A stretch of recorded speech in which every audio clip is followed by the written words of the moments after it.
hubung kait dengan Rasulullah dengan Palestin tu besar. Kerana datuk Rasulullah sallallahu alaihi wasallam tu dimakamkan di Gaza, di Palestin. Abdul Muttalib kata, kalaulah sekiranya aku ni dikurniakan untuk jaga telaga Zamzam ini, kemudian aku ni diberi kelebihan itu, kalau aku dapat 10 orang anak, 10 orang anak, salah seorang aku bernazar untuk nak sembelih dekat Baitullahil Haram. Itu cara peristiwa yang nak berlaku. Rasulullah sebut demikian. Dalam hadis Rasulullah kata, aku ni putera daripada 2 orang yang disembelih, iaitu Nabi Ismail dan juga Abdullah. Rasulullah sebut demikian. Aku ni, keturunan akunya 2 orang patut kena sembelih. 2 orang patut kena sembelih. Nabi Ismail AS dan juga ayah aku, Abdullah. Tapi kedua-duanya digantikan oleh Allah Subhanahu Wa Taala.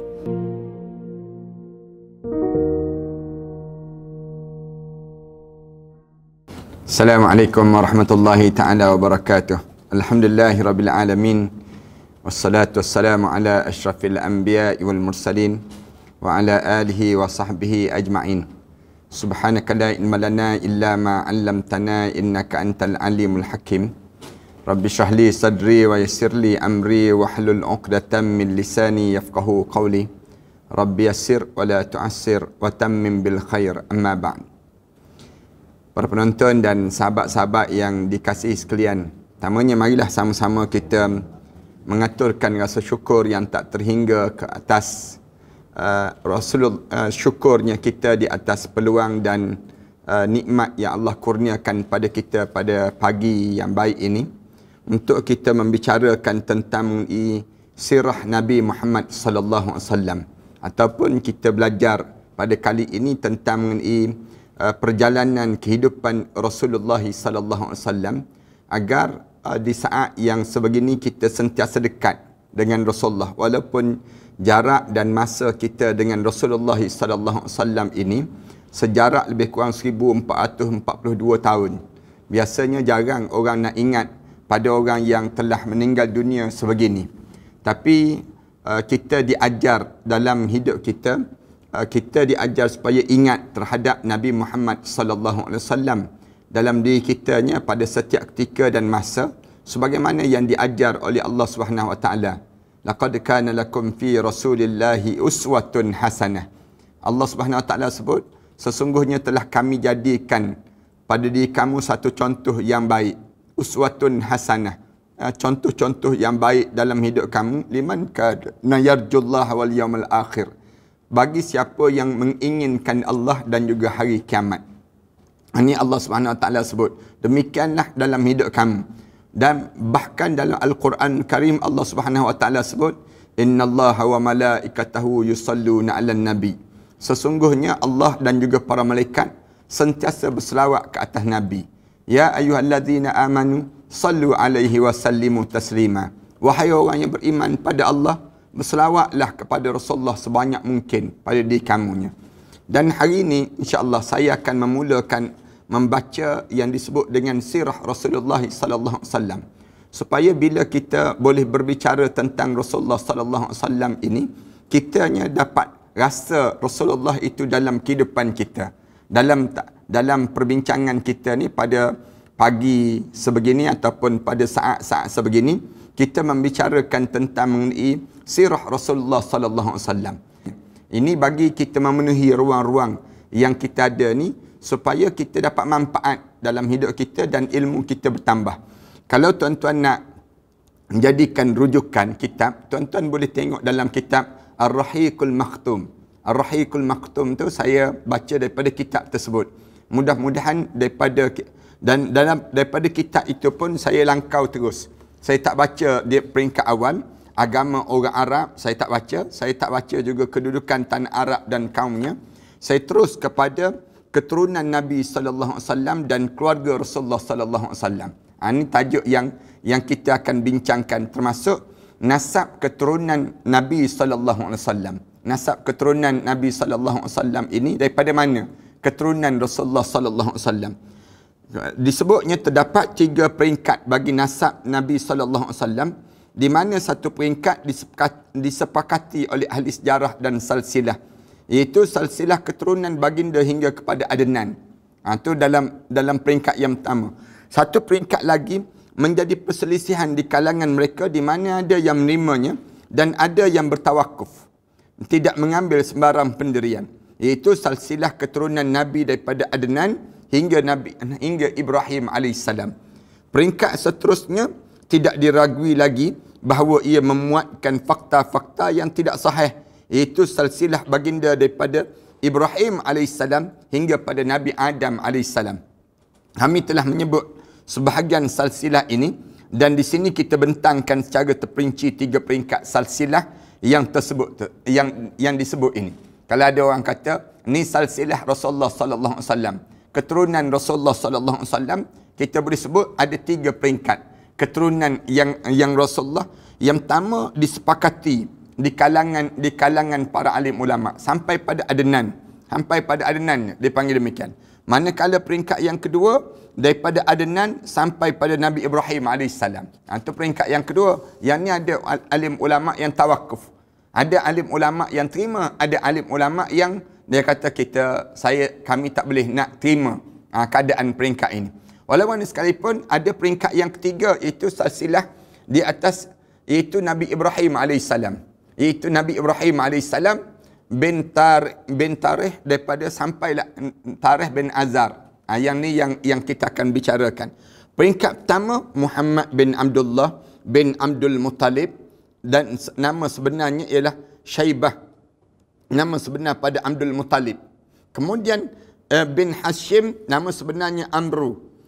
Kemudian bin Abdul Manaf, nama sebenarnya ialah Al-Mughirah. Bin Qusay, nama sebenarnya ialah Zaid bin Kilab bin Murrah bin Ka'ab bin Lu'ay bin Ghalib bin Fihr, yang digelar dengan gelaran Quraisy dan melalui dinisbahkan kabilah Quraisy. Bin Malik bin Nadr, namanya ialah Qais bin Kinanah bin Khuzaimah bin Mudrikah, nama sebenarnya ialah Amr bin Ilyas bin Mudar bin Nizar bin Ma'ad bin Adnan. Itu peringkat yang pertama. Yang kebanyakan yang peringkat yang pertama ni, alim ulama kata, alim ulama sebut ni disepakati di kalangan mereka sebut. Peringkat kedua iaitu silsilah di atas Adnan.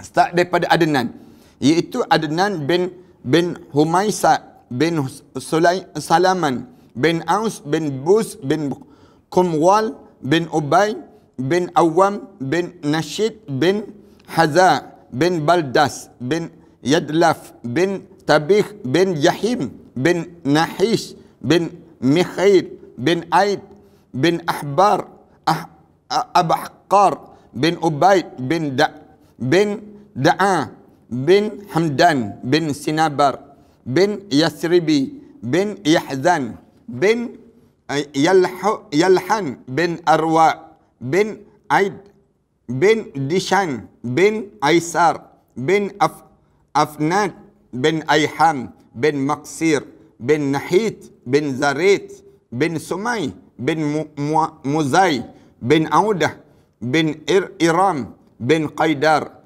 bin Ismail bin Ibrahim AS. Ada nama tuan-tuan dalam senarai tersebut. Kalau ada tu, pelik dah tu, dipanggil demikian. Yang ketiga, peringkat yang ketiga itu silsilah di atas Nabi Ibrahim AS. Peringkat yang kedua ni, ada alim ulama tawakuf. Alim ulama kata, kami bolehlah terima. Kerana nak sebutnya, ada yang kata boleh terima, ada yang kata kami tak boleh, kami tak nak sebut apa-apa. Dipanggil tawakuf. Iaitu peringkat yang ketiga, silsilah di atas Nabi Ibrahim AS. Iaitu Ibrahim bin Tarikh, nama sebenar Azar bin Nahur bin Saruh ataupun Saruh bin Ru'a bin Falih bin Abir bin Salih bin Arfashad bin Sam bin Nuh bin Lami bin Mutawassalah bin Akhnuh, dikatakan beliau ialah Nabi Idris AS, bin Yarid bin Mahla bin Khainan bin Anushah bin Sid bin Adam AS. Allahu Akbar. Ni keturunan Nabi Muhammad sallallahu alaihi wasallam yang disebut di peringkat yang ketiga itu sendiri. Kemudian keluarga Nabi sallallahu alaihi wasallam. Kita belajar tentang keluarga Nabi sallallahu alaihi wasallam bagaimana. Keluarga Nabi sallallahu alaihi wasallam ini dikenali keluarga Hashimi. Itu dinisbahkan kepada Datuk Baginda Hashim bin Abdul Manaf. Hashim bin Abdul Manaf ini, kemudian kami menyebutnya sedikit berkaitan Hashim dan mereka yang selepasnya. Hashim ni siapa? Kalau kita tanya Hashim ni siapa yang disebut dengan keturunan Rasulullah sallallahu alaihi wasallam ini. Hashim terdahulu kami telah menyebut bahawa Hashim ialah orang yang bertanggungjawab mengendalikan urusan siqayah minuman haji. Ini keluarga Rasulullah sallallahu alaihi wasallam. Asalnya datuk dia yang jenis orang yang suka bagi minum pada orang yang melaksanakan ibadah haji. Dan rifadah iaitu makanan jemaah haji yang diserahkan pada Bani Abdul Manaf ketika diadakan persepahaman antara Bani Abdul Manaf dan Bani Abdul Dar untuk membahagi-bahagikan jawatan di antara sesama mereka. Hashim ialah seorang yang senang dan sangat dihormati. Dialah yang pertama memberi makan. Yang memberi makan. Kemudian kerana dia memecahkan, dinamakan dengan Hashim kerana namanya ialah Amru asalnya. Dia dinamakan dengan Hashim kerana dia memecahkan roti. Itu sempena perkataan Hashm, memecahkan untuk dibuat bubur kepada jemaah haji. Dialah orang yang pertama yang mempelopori dua perjalanan orang Quraisy, iaitu perjalanan pada musim sejuk dan perjalanan pada musim panas. Tu nak sebutnya tentang mengenai Hashim ini sendiri. Kalau ditanya Hashim ni keturunan daripada mana? Yang datang daripada bagaimana? Antara cerita yang berkaitan dengannya ialah kisah pemergiannya ke Syam untuk berniaga. Dalam perjalanan ke Syam, beliau sampai ke Madinah. Dan di situ beliau berkahwin dengan Salma binti Amru dan daripada Bani Adi bin An-Najjar. Di Madinah, dia sempat bersama dengan isterinya. Kemudian dia keluar kembali ke Syam. Sedangkan tatkala itu, isterinya ditinggalkan bersama keluarganya sedang mengandung Abdul Muttalib. Itu sejarah bagaimana Hashim ini sendiri. Hashim ni, di antara sejarah dia pernah ke Madinah dan dia berkahwin dengan Salma. Bila dia siap berkahwin, kemudian di Madinah dia tinggal balik Salma tu dalam perjalanan dia. Kemudian dia pergi balik ke Syam. Lalu dia tinggalkan, dan saat itu Salma tersebut mengandung kepada Abdul Muttalib, bapa saudara yang disebut dengan datuk Rasulullah sallallahu alaihi wasallam. Dalam perjalanan itu, Hashim meninggal dunia di Gaza, di Palestin. Di bumi Palestin tu yang disebut dengan di bumi Palestin, datuk Rasulullah. Datuk Rasulullah meninggal dunia di Gaza, Palestin. Dan isterinya telah melahirkan Abdul Muttalib pada tahun 497 Masihi. Allahu Akbar. Ini sejarah yang kita kali yang pertama kita dengar. Maknanya hubung kait dengan Rasulullah dengan Palestin itu besar. Kerana datuk Rasulullah sallallahu alaihi wasallam itu dimakamkan di Gaza, di Palestin. Dia dinamakan Syaibah Uban kerana rambutnya putih yang terdapat kepada kepalanya. Ni di zaman-zaman dahulu dia terdapat keadaan demikian. Lalu ibunya mengasuhnya di rumahnya, di rumah bapanya di Yasrib. Di asalnya tidak seorang pun keluarga Hashim di Mekah menyedari tentang kelahiran anaknya itu. Tak ada seorang pun yang sedar. Hashim mempunyai 4 orang anak lelaki, iaitu Asad, Abu Saifi, Nadlah dan Abdul Muttalib, serta 5 orang anak perempuan, iaitu As-Sifa, Khalidah, Da'ifah, Ruqayyah dan Jannah. Allahu Akbar. 9 orang anak pada Hashim ini sendiri. Salah seorangnya Abdul Muttalib. Ni yang disebut dengan datuk kepada Rasulullah sallallahu alaihi wasallam. Manakala Abdul Muttalib pula seperti yang telah kita ketahui bahawa kerja memberi minum dan makanan orang haji selepas kematian Hashim diambil alih oleh saudaranya Abdul Muttalib bin Abdul Manaf. Itu dia asalnya. Abdul Muttalib ialah seorang yang terhormat dan ditaati serta mempunyai kedudukan utama di kalangan kaumnya.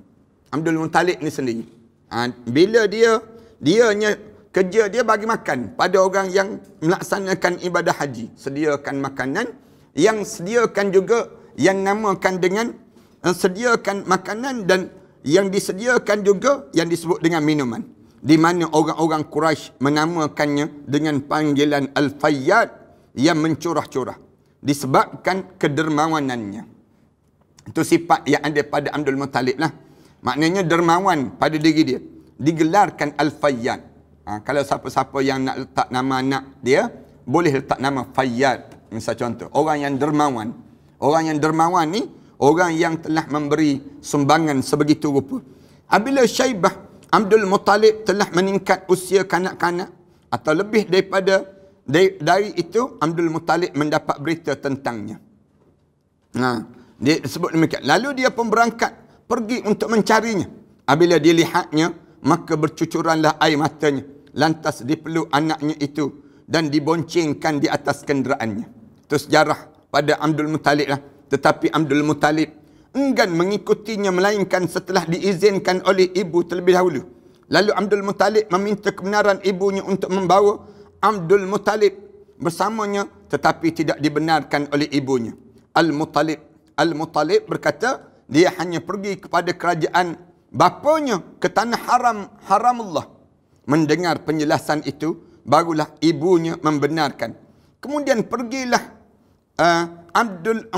Al-Muttalib membawa Abdul Muttalib. Orang Arab, dia tak jadi demikian. Bapa Al-Muttalib, anak Abdul Muttalib. Dia jadi demikian. Ke Mekah, memboncengnya di atas untanya. Apabila orang ramai melihat, mereka berkata, inilah hamba Abdul Muttalib. Orang ramai sebut demikian. Inilah hamba Abdul Muttalib. Lantas Al-Muttalib berkata, cis, dia adalah anak Hashim, saudaraku. Dia sebut demikian. Tinggallah Abdul Muttalib di sisinya sehingga dewasa. Setelah itu, Al-Muttalib meninggal dunia di Radman, iaitu sebuah tempat di Yaman. Maka tugas-tugas beliau disandang oleh Abdul Muttalib. Itu sejarah yang berlaku lah. Sejarah yang menyebabkan berlakunya pada Abdul Muttalib ni. Abdul Muttalib menjalankan tanggungjawab pada kaumnya sebagaimana yang dilaksanakan oleh nenek moyangnya. Memberi minum, memberi makan pada jemaah haji. Ia telah mendapat kemuliaan di kalangan kaumnya, menandingi penghormatan yang diberikan pada nenek moyang, dan dia sangat disayangi oleh kaumnya. Kewujudannya terasa sangat bererti bagi mereka. Saya nak sebut begini, budaya ni tak ada di kalangan budaya kita. Budaya orang Arab dahulu menghargai setiap tetamu dan jemaah yang datang melaksanakan ibadah haji. Ini zaman dahulu. Orang kita ni, orang pergi ke surau, ke masjid pun jarang kita nak buat jamuan. Patutnya kita buat jamuan lah. Orang pergi ke surau, ke masjid, kita bagi makan. Kita masak-masak, ibu-ibu yang berada kat kampung dan sebagainya. Orang yang pergi surau masjid, buat jamuan, bagi jamuan. Ini jamuan ni dengan tujuan apa dia? Galakan. Kita nak suruh orang pergi buat amal ibadah pada Allah Subhanahu Wa Taala, nampak pahala-pahala yang Allah bagi tersebut pada mereka dapat sama pada diri kita. Zaman sebelum datang Nabi Muhammad sallallahu alaihi wasallam, orang-orang zaman dahulu dia disediakan minuman dan makanan. Dia sediakan makanan, minuman. Dalam keadaan dia sediakan makanan dan minuman ini menyebabkan banyak rezeki-rezeki yang datang mencurah-curah. Antaranya dapat keturunan yang baik. Yang dapat ini sendiri. Kemudian bila Al-Muttalib meninggal dunia, Naufal telah merampas sebidang tanah kepunyaan Abdul Muttalib. Bila Al-Muttalib meninggal dunia, ada seorang nama dia Naufal. Dia rampas tanah yang dimiliki oleh Abdul Muttalib. Abdul Muttalib meminta bantuan beberapa orang lelaki Quraisy untuk membantunya menghadapi bapa saudaranya itu. Bapa saudara ni ada juga perangai yang nak ambil harta anak saudara. Anak saudara dia siapa dia? Abdul Muttalib, datuk Rasulullah sallallahu alaihi wasallam ini. Tetapi mereka menjawab, kami tidak sanggup masuk campur urusan kamu dengan bapa saudara kamu. Itu Naufal tadi. Naufal ambil kepunyaan harta datuk Rasulullah sallallahu alaihi wasallam. Lantas beliau menulis surat kepada bapa-bapa saudara sebelah ibunya daripada kalangan Bani Najjar, meminta bantuan mereka. Abdul Muttalib minta bantuan daripada sebelah ibu dia, bapa saudara. Seorang bapa saudaranya itu Abu Sa'ad bin Adi keluar bersama 80 orang yang berkenderaan hingga sampai ke Abtah dalam kawasan Mekah.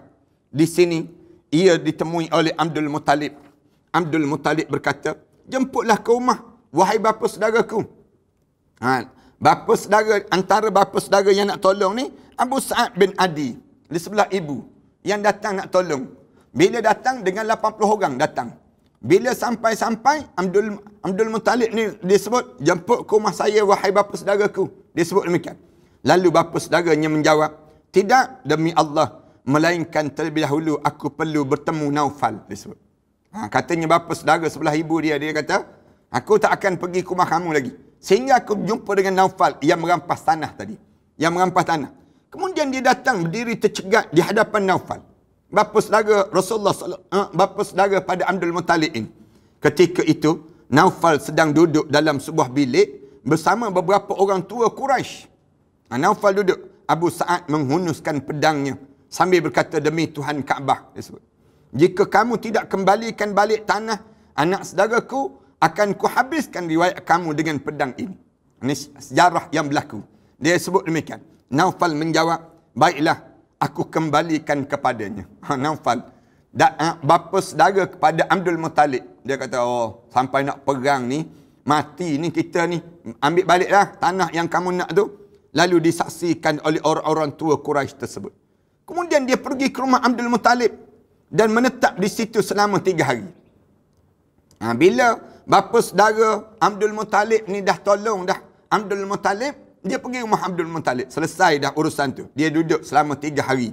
Setelah itu dia melakukan umrah dan pulang ke Madinah. Dia buat umrah dan pulang ke Madinah.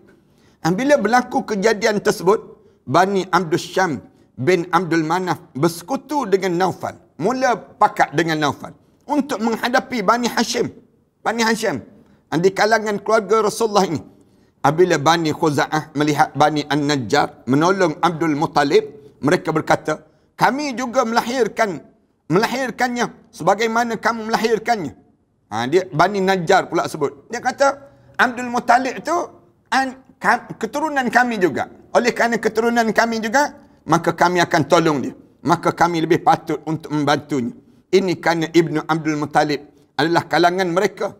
Ibu pada Abdul Muttalib, Abdul Manaf adalah kalangan mereka. Lalu mereka pun masuk ke dalam Darun Nadwah dan mengisytiharkan sokongan pada Bani Hashim untuk menghadapi Bani Abdul Syam dan juga Naufal. Persetiaan ini merupakan sebab yang mendorong pembukaan kota Mekah seperti yang dihuraikan nanti. Kalau kita tanya, kenapa nak belajar begini Ustaz? Nak disebutnya bahawa mulianya kota Mekah yang dipegang oleh Abdul Muttalib nanti. Itu insya-Allah kita akan sampai dalam bab itu. Antara peristiwa terpenting yang berlaku pada Abdul Muttalib ialah 2 peristiwa, iaitu menggali telaga Zamzam dan peristiwa serangan tentera bergajah. Manakala Abdul Muttalib pula ada 2 peristiwa yang penting berlaku di zaman Abdul Muttalib. Belum lahir lagi Rasulullah ni. Belum lahir lagi Rasulullah, ada 2 peristiwa yang penting. Yang pertama, peristiwa penggalian telaga Zamzam. Yang kedua, serangan tentera bergajah Abrahah yang menyerang kota Mekah ini. Ringkasan peristiwa yang pertama, kalau kita nak cerita tentang gali telaga Zamzam ini, Abdul Muttalib telah bermimpi mendapat arahan supaya menggali Zamzam dan diterangkan kepadanya tempat kedudukan telaga tersebut.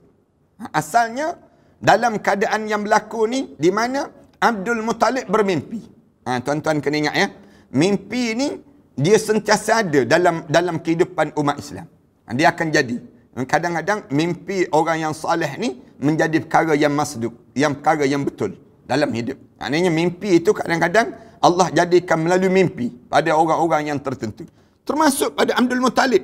Dia mimpi di mana telaga Zamzam itu, kemudian bagaimana nak gali telaga Zamzam tersebut. Lalu dia pun pergi menggali telaga itu dan didapati di dalamnya terdapat barang-barang yang ditanam oleh kabilah Jurhum ketika mana mereka melarikan diri daripada Mekah. Oh, rupa-rupanya bila pergi gali telaga Zamzam tu, jumpa barang-barang orang-orang zaman dahulu, bank tak ada. Dia simpan dekat mana? Simpan dalam tanah. Dia jumpa barang-barang yang ditanam oleh kabilah Jurhum waktu mana mereka melarikan diri daripada Mekah. Barang-barang itu ialah pedang. Barang-barang itu apa dia? Pedang, perisai dan 2 kain pemidang Kaabah. Kain penutup Kaabah tu ditanam dalam kawasan tersebut. Pedang-pedang yang ditemui itu kemudian dileburkan, dijadikan pintu Kaabah. Allahu Akbar. Itu sejarah pintu Kaabah. Pedang-pedang yang ditanam oleh Bani Jurhum itu dileburkan, kemudian dibuat pintu Kaabah. Dan pintu Kaabah dipasang 2 pemidang kain tadi. Dua kain tu yang menutup pintu Kaabah tadi. Kemudian beliau terus menjalankan tanggungjawab, menyediakan minuman kepada jemaah haji. Bila gali-gali itu jumpa Telaga Zamzam. Telaga Zamzam tu air yang banyak dalam air tersebut. Untuk apa dia? Bagi minum pada jemaah haji yang datang. Setelah mana Telaga Zamzam ditemui semula, orang-orang Quraisy mula bertelagah dengan Abdul Muttalib. Bila asalnya hilang, Telaga Zamzam tu tak tahu kat mana. Tak tahu kat mana. Kemudian ditemui balik oleh Abdul Muttalib. Abdul Muttalib mimpi, kat mana Telaga Zamzam ini? Kemudian mereka mula bertelagah dengan Abdul Muttalib. Mereka berkata, sertakan kami bersama. Jangan anggap air Zamzam tu milik kamu seorang. Tapi air Zamzam tu milik kita bersama. Beliau menjawab, aku tidak boleh buat begitu, kerana urusan itu dikhususkan kepada aku. Abdul Muttalib jawab, aku tak boleh nak masukkan kamu dalam senarai mereka yang patut dapat telaga air Zamzam ini, yang menguruskan air Telaga Zamzam, kerana aku yang mimpi, katanya Abdul Muttalib. Kemudian orang Quraisy tidak menerima jawapan beliau, lalu membawa hal tersebut kepada Kahinah. Kahinah ni seorang tok bomoh perempuan zaman tersebut. Kahinah Bani Sa'ad untuk dihakimi. Jumpa dengan tok bomoh ni. Allah telah menunjukkan kepada mereka beberapa tanda bahawa Abdul Muttalib dikhususkan untuk mengendalikan Telaga Zamzam. Sedangkan Allah dah tunjuk dah. Setelah keputusan itu dibuat, maka Abdul Muttalib bernazar bahawa jika dia dikurniakan 10 orang anak, kemudian mereka besar dan berupaya mempertahankannya, maka dia akan menyembelih salah seorang daripada mereka di sisi Kaabah. Itu sejarah. Abdul Muttalib mula bernazar. Daripada situ dah. Abdul Muttalib kata, kalaulah sekiranya aku ni dikurniakan untuk jaga Telaga Zamzam ini, kemudian aku ni diberi kelebihan itu, kalau aku dapat 10 orang anak, 10 orang anak, salah seorang aku bernazar untuk nak sembelih dekat Baitullahil Haram. Itu cara peristiwa yang nak berlaku. Ringkasan peristiwa yang kedua, kita berhenti yang pertama. Itu Telaga Zamzam. Ringkasan peristiwa yang kedua, yang bernazar tu kalau kita belajar depan lagi, di mana yang kena nazar tu Abdullah, ayah kepada Rasulullah sallallahu alaihi wasallam. Itu jadi masalah, jadi complicated peristiwa yang berlaku. Ayah pada Rasulullah sallallahu alaihi wasallam. Abdullah ni asyik kena je. Nama dia je yang kena. Akhirnya kena sembelih. Patutnya sembelih Abdullah ni. Macam mana nak sembelih Abdullah ni? Kita bincang kemudian nanti insya-Allah. Ringkasan peristiwa yang kedua pula, peristiwa Abrahah bin Shabbah, seorang panglima Habsyah yang merupakan wakil Najasyi di Yaman, telah membina sebuah gereja besar di Yaman. Kemudian ni Abrahah dia buat gereja besar. Dia tengok orang datang ramai sangat kat Mekah. Dia kata kita buat kat Yaman lah, senang. Biar orang datang di Yaman. Hal itu dilakukan apabila dia mendapati orang Arab mengerjakan haji ke Baitullah. Dia kata daripada pergi ke Baitullah, baik kita buat di Yaman, dia sebut. Lalu dia bercita-cita untuk mengalihkan tumpuan orang Arab agar menunaikan haji di Yaman. Cara Abrahah, dia fikir. Cara dia nak lawan Allah. Konon Abrahah nak lawan Allah. Rancangan itu telah diketahui oleh seorang lelaki daripada Bani Kinanah. Pada satu malam, lelaki itu masuk ke gereja tersebut dan mengotorinya dengan najis. Ada seorang lelaki yang daripada Bani Kinanah yang masuk dalam gereja yang dia buat oleh Abrahah tadi. Dia pergi buang air. Dia lomo pada dinding-dinding. Apabila Abraham dapat tahu angkara lelaki tersebut, timbullah kemarahan dia. Daripada lelaki Bani Kinanah, orang Mekah. Orang Mekah pergi ke Yaman, duduk di Yaman, dia tahu Abraham nak buat kerjanya, nak suruh orang datang buat haji di kota Yaman. Konon-kononnya. Dia pun buang air. Bila dia buang air tu, kemudian dia lomo. Najis-najis dia di dinding-dinding gereja tersebut. Yang menyebabkan Abraham marah. Abraham kata, ni kerja orang Mekah ni, buat kerja macam ni. Yang menyebabkan dia mengambil tindakan membawa bala tentera yang besar sejumlah 60,000 tentera. 60,000 tentera menuju ke kota Kaabah dengan tujuan untuk meruntuhkan Baitullahil Haram. Abrahah pun berani juga. Dia bawa tentera seramai lebih kurang 60,000. Dia memilih untuknya seekor gajah yang paling besar. Manakala Abrahah sendirinya, dia naik gajah yang paling besar. Di kalangan bala tentera itu, terdapat 9 ataupun 13 ekor gajah. Dia meneruskan perjalanannya hingga sampai ke Al-Mirmas. Berjalan bergerak tentera 60,000 ni sampai pada Mirmas. Dan di sana dia mengatur barisan tenteranya, melengkapkan persediaan gajahnya, serta bersedia untuk masuk menyerang Mekah. Daripada Yaman datang 60,000 tu sampai di Mirmas. Bila sampai di situ, dia pun dah siap di kawasan tersebut. Tatkala mana sampai di Wadi Muhassir, antara Muzdalifah dan juga Mina. Kalau tuan-tuan kita pergi ke Padang Arafah tu, dia akan tunjuk Wadi Muhassir. Wadi Muhassir di antara Muzdalifah dan juga Mina. Di antara tempat yang Muzdalifah dan juga Mina itu, tiba-tiba gajahnya menderum dan enggan bangun untuk menuju ke Mekah. Gajah yang dinaiki oleh Abrahah tu tak nak bangun. Gajah tersebut tak nak bangun. Dia pun tak nak pergi ke Mekah. Tak nak. Setiap kali mereka menghalakan gajah itu ke selatan ataupun utara ataupun timur, maka ia akan bangun dan berlari-lari anak. Peliknya gajah ni, bila pusing sebelah timur ke, sebelah selatan ke ataupun utara ke, bangun terus, lari berjalan. Tapi bila mereka mengalihkan ke arah Kaabah, ia terus menderum semula. Kalau alih kepada Kaabah, mundur balik. Tak nak ke sebelah ke Mekah ini sendiri. Sedangkan dalam keadaan yang begitu, tiba-tiba Allah mengutuskan burung ababil. Burung ababil di atas mereka yang melontarkan batu-batu sijil. Faja'alahum ka'asfim ma'kul. Dia hantar yang batu yang keras dan juga panas. Lalu jadilah mereka bagaikan daun yang dimakan ulat. Bila kena serang tentera ababil tu, tentera burung yang serang gajah tadi, menyebabkan mereka ni jadi macam daun-daun yang dimakan ulat. Hilang daging. Burung-burung itu adalah seperti burung khatatif, swift dan balsan. Burung kecil-kecil. Burung yang kita tengok cicik, yang kecil-kecil. Setiap burung membawa 3 biji batu. Allah jadikan. Setiap burung tu bawa 3 biji batu. Sebiji di paruhnya dan 2 biji di kakinya. Itu cara Allah nak buat demikian. Allah nak hancurkan. Batu-batu itu berbentuk seperti kacang putih. Di mana apabila ia mengenai seorang, mengakibatkan anggota tubuh terputus-putus dan juga mati. Batu tu kecil, macam kacang putih. Kacang kecil-kecil je.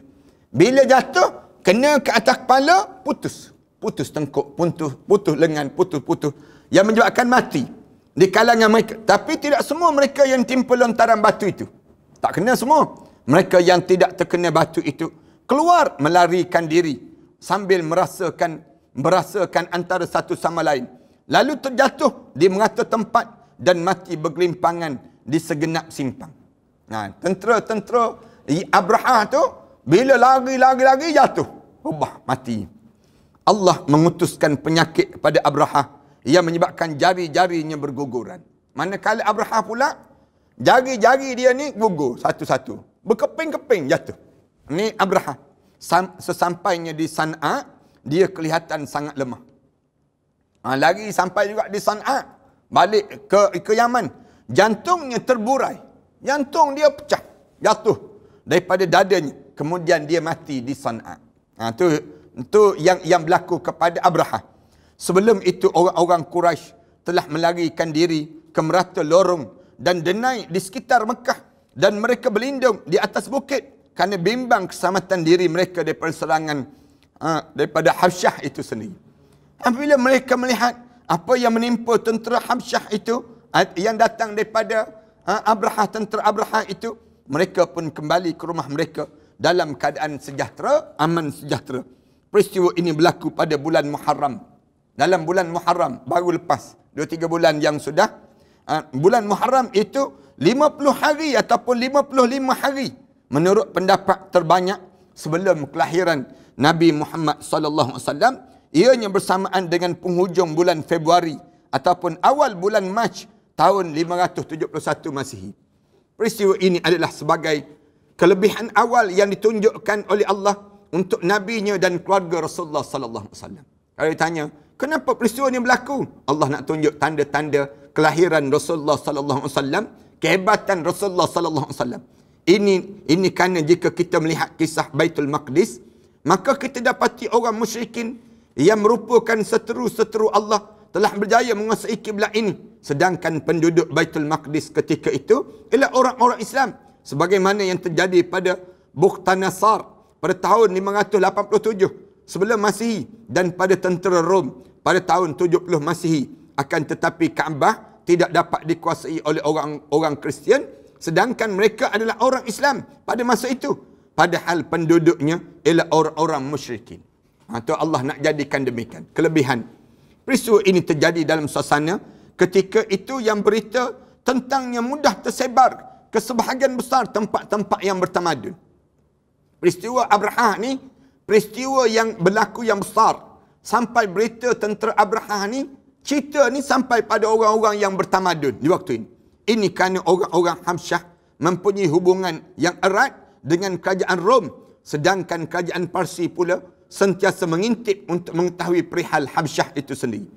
Mereka sentiasa merisik untuk mengetahui apa yang terjadi pada Rom dan sekutu-sekutunya. Orang Iran pula sibuk nak tahu cerita tentang penduduk-penduduk Abrahah ini di Habsyah tersebut.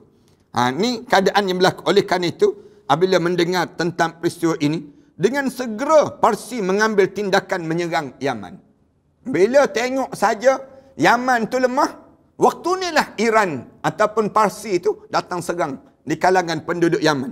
Dua kuasa besar ini mewakili negara yang bertamadun. Justru peristiwa ini telah menarik perhatian dunia tentang betapa mulianya Baitullah. Dan ianya adalah tempat yang dipilih oleh Allah untuk dipersucikan oleh Allah. Oleh kerana jika ada seorang di kalangan penduduk yang mendakwa dirinya sebagai Nabi, maka itulah sebenar tafsiran terhadap peristiwa yang terjadi itu. Ianya adalah sebagai tafsiran bagi satu hikmah yang terselindung, bagaimana Allah boleh membantu orang-orang musyrikin dalam menghadapi golongan ahli iman, Abrahah dan tenteranya, melalui cara melepasi sebab yang musabab tadi. Abdul Muttalib mempunyai 10 orang anak lelaki. Abdul Muttalib pula, dia mempunyai 10 orang anak lelaki, iaitu Al-Haris, Az-Zubair, Abu Talib, Abdullah, Hamzah, Abu Lahab, Al-Ghaidaq, Al-Miqwan, Safar dan juga Al-Abbas. Dikatakan bahawa ada 11 anaknya, iaitu seorang lagi yang bernama Qusam. Dikatakan bahawa ia mempunyai 13 orang anak, iaitu 2 orang lagi yang bernama Abdul Ka'bah dan Hajjal. Dikatakan bahawa Abdul Ka'bah itu ialah Al-Miqwan dan Hajjal ialah Ghaidaq, dan tidak ada anaknya yang bernama Qusam. Beliau mempunyai 6 orang anak perempuan, iaitu Ummul Hakim, iaitu Al-Baida, Barrah, Atiqah, Safiyah, Arwa dan juga Umaymah. Ini mak saudara pada Rasulullah sallallahu alaihi wasallam, yang dan juga yang disebut dengan adik-beradik sebelah lelaki Abdul Muttalib 10 orang anak lelaki. Manakala anak perempuan pula 6 orang, 16 orang anak Abdul Muttalib. Itu sejarah yang berlaku. Abdullah yang ketiga, poin yang besar juga. Abdullah. Bagaimana Abdullah ini? Sikit lagi kita sebut. Abdullah bapa Rasulullah sallallahu alaihi wasallam. Ibunya ialah Fatimah binti Amru bin Aid bin Imran bin Al-Makhzum bin Yaqzah bin Murrah. Ibu kepada yang disebut dengan Abdullah ini, bapa Rasulullah. Abdullah ialah anak pada Abdul Muttalib yang terbaik. Kalau tanya, siapa yang terbaik anak pada Abdul Muttalib? Abdullah. Dialah orang yang paling sopan dan paling disayangi oleh mereka tersebut. Dialah anak yang dikenali sebagai Ad-Dhabih, mangsa penyembelihan. Al-Dhabih dia panggil demikian. Kerana bila Abdul Muttalib telah mendapat 10 anak lelaki dan mengetahui bahawa mereka semua telah berupaya mempertahankannya, maka dia pun memberitahu kepada mereka tentang nazarnya. Nazar tadilah. Abdul Muttalib dia nazar, kalau dia boleh menguasai dia menguasai telaga Zam-Zam itu, dia akan sembelih salah seorang di antara 10 orang anak. Kalau dia dapat 10 orang anak lelaki, Allah bagi sungguh 10 orang anak lelaki. anak-anaknya jatuh kepadanya. Kemudian anak-anak pada Abdul Muttalib ni patuh. Dia dengar kata Abdul Muttalib, 10 orang ni aku nak sembelih salah seorang. Dia sebut demikian. Anak-anak dia akur. Lalu ditulislah nama-nama mereka pada anak panah dan diberikan pada penjaga berhala Hubal yang berada di kawasan tu. Penjaga berhala, ada satu berhala yang besar nama dia Hubal, tapi ada penjaga dia. Apabila digoncang anak panah itu, maka nama yang keluar ialah nama Abdullah, ayah pada Rasulullah sallallahu alaihi wasallam. Lantas Abdul Muttalib pun mengambil Abdullah dan pisaunya, kemudian membawa ke Kaabah untuk disembelih. Bila goncang, ambil satu daripada anak panah tu keluar. Keluar nama Abdullah. Bila keluar nama Abdullah, bawa Abdullah kepada kawasan Baitullah ni. Lalu untuk disembelih, orang-orang Quraisy bila tengok saja bawa Abdullah, mereka cuba halang daripada berbuat demikian. Terutamanya bapa saudara Abdullah, sebelah ibunya daripada Bani Makhzum. Sebelah ibu dia, daripada isteri dia, dia sebut daripada Fatimah tadi. Sebelah ibu dia, Fatimah binti Amru. Fatimah di sebelah ibu dia tadi datang bagi tahu, bapa saudara dia bagi tahu. Dan saudaranya Abu Talib. Lalu Abdul Muttalib berkata, apa harus aku perbuat dengan nazarku? Abdul Muttalib tanya balik pada keluarga dia, kalau aku tak sembelih Abdullah ni, aku nak buat macam mana? Nazar aku dah menazar dah. Lalu mereka mencadangkan kepadanya supaya bertemu seorang tukang tilik wanita untuk mendapatkan nasihat. Mereka pula disebut, beginilah, kita pergi berjumpa dengan tukang tilik wanita, perempuan. Yang dia, kita dengar nasihat dia. Wanita itu menyuruhnya menulis pada anak panah dengan nama Abdullah dan 10 ekor unta. Dan ganti 10 ekor unta. Tulis nama Abdullah pada 10 ekor unta. Jika nama yang keluar ialah nama Abdullah, maka hendaklah ditambah 10 unta lagi.